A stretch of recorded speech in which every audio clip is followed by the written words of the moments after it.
I've got a new property and it is 20 acres. I'm going to share my screen with you. It's located in Washington State and it's in Klickitat County. I'm going to discuss things like access mostly in this video. I'm going to show you location and I'm going to tell you what I know about this property. We're not too far from Portland in Klickitat County. What's cool about this area, it's very dry and arid. I mean, there's an example. But the Columbia River is the main draw to this property for me, and probably the potential and the opportunity maybe that's involved. I mean, we picked it up for the right price. To me, I think this is maybe a landlocked property. I don't know. I mean, it's a little bit more buyer's due diligence. I don't see any easements on record. And looking through map layers, I don't see any roads going to it. So, with something like this, it's not totally worthless. I mean, we're going to advertise it at $10,000. We're always open to offers. You can see there's some structure here. Is there water on the property? I don't know it. What can you do with the property? Is there some recreation to be had? Can you park? Can you get close to it and hike in there for the weekends? Can you ATV in there? Can you pay the neighbors a small amount or whatever it takes to get an easement to your property? Because the location's pretty cool. Could you generate income off it?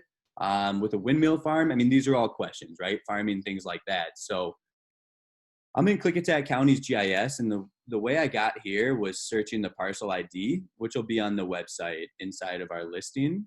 And I'm going to pull up a map layer quick because the main focus of this video is talking about access to this 20-acre property. And I'm going to look up different things like, maybe map box roads.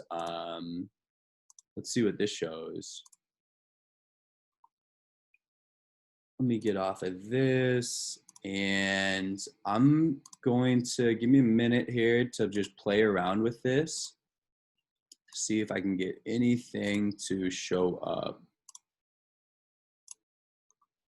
And this is called the GIS. Like if you Google, the search, whatever XYZ county, so Klickitat County parcel search or Klickitat County GIS maps, that is going to yield you these GIS systems. And every county is different. Some counties are really poor ones. Some counties have great ones.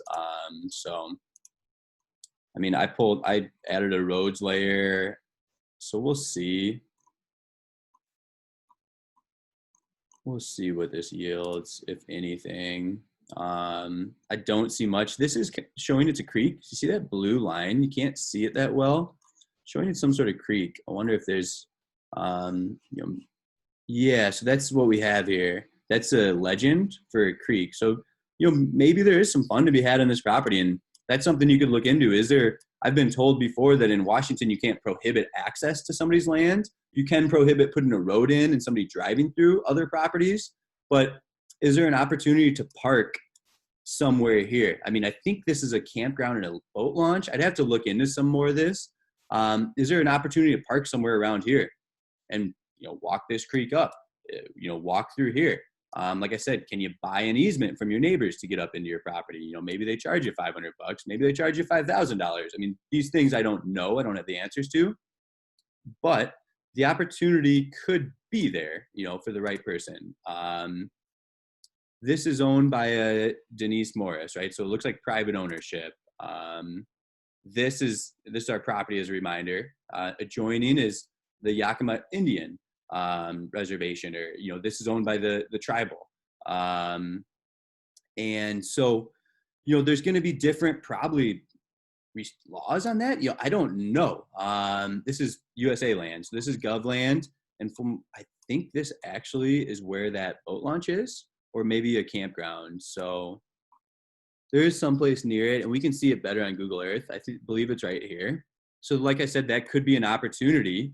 That could be your landing point. I mean, maybe there's a law that you can't prohibit just walking through this. And maybe you can contact the right person and just get a straight easement to the property. I mean, at that point, you have a slam dunk deal. You pay $1,000 for an easement.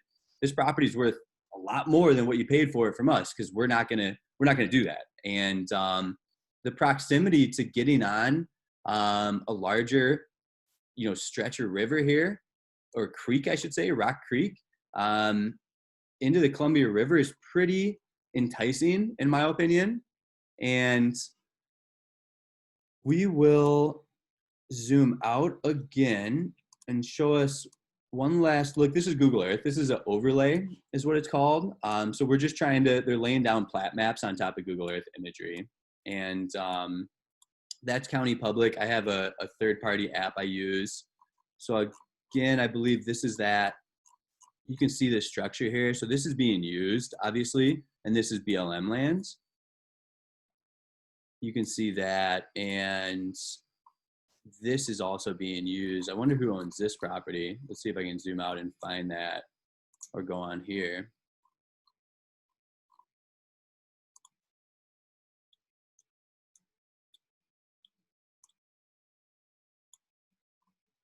Mess that up.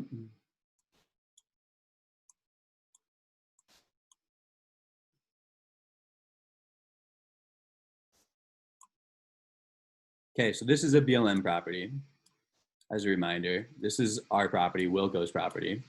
Let's see what this is. Okay, this is more USA lands. So that's awesome. I mean, just having that again, this is a real estate company, so that's a good sign. I mean, investors in the area. What else do we have? I'm just going down towards Highway 14.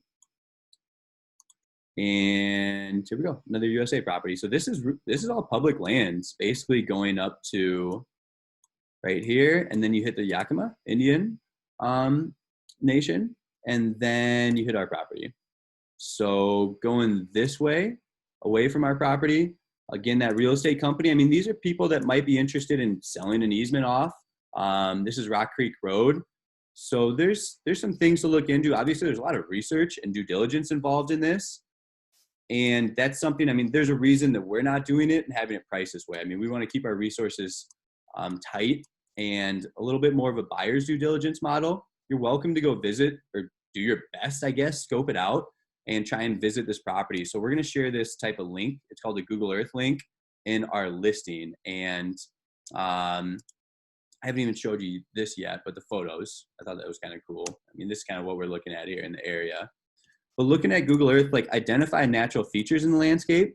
You know, I showed you Rock Creek Road. You can kind of see, here's a road here as well. Like how close, using GPS coordinates, just plug those into Google Maps, just like somebody's address. You know, how close can you get to the property?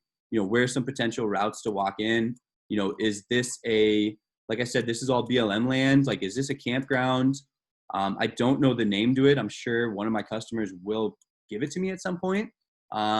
But I haven't looked that up, and I didn't see it on Google Maps either. So this has to be something that's being used to launch boats, is what I'm guessing, based on what the structure here is. So this is a boat ramp. I mean, this is probably your parking spot. Can you walk up to the property? A tool on Google Earth to use, because you're not going to know where the heck you are probably. Let's say you're at the boat ramp or the tree's end or this gravel area. You can use this ruler. It's not going to be 100% perfect. You're 800 yards away, right? So this is a tool. You can do a path, and you're going to try and study this access and look for natural features in the landscape. This is your biggest natural feature, this ravine and the creek that runs through it. So is there something else that might help you identify the property? I think this might, if this exists in the landscape. So let's say you're down here at the boat launch, and use a ruler and you say, hey, from this gravel, heading up this path, I'm going to walk about, 800 yards. I mean, just count your footsteps, maybe 8 football fields, try and envision things, you see in your everyday life. When you get up there, the next thing you're looking for, okay, did we hit this second ravine? So the second ravine is right there. And this isn't going to be perfect. It's not like getting a survey done on the property, but you're trying to get the best idea possible. The second ravine that runs up to this would be the northwest corner of the property. And, right at the northwest, it almost runs into. And again, this is an overlay. It's not perfect boundaries. There's a disclaimer on all these GIS apps, but let's get off the path. Let's look at the line. I mean, across this property is about 225 yards. I mean, there's just spitballing it. And so you know that. So from about here, from another 2 football fields, a little over is that. And you head up the ravine, it levels out up here. I mean, this is a straight line, so this is going to be off. It's not going down and back up following the elevation, but it's about 500 yards. So these are little tricks and tools to, if you're going to walk back there and check it out, that's what I would suggest. Get on, download this file that we have inside the listing, play around looking for different roads and stuff like that. How close can you get to access? What do you think of the property? So that's what I have to say about this 20 acre in Washington State. I'm going to check out for this video. If you have any questions, real quick before I do, utilities, they don't exist on the property. There's no power, water, septic out there. So this is totally undeveloped. It's zoned extensive agriculture, and we're going to have a zoning link to read more about that in the listing. And that's it. That's it for me right now. Miles at Wilco Land, give us a call if you have questions. We'll have all this on our website here in the near future, 605-299-5553. Thanks for listening.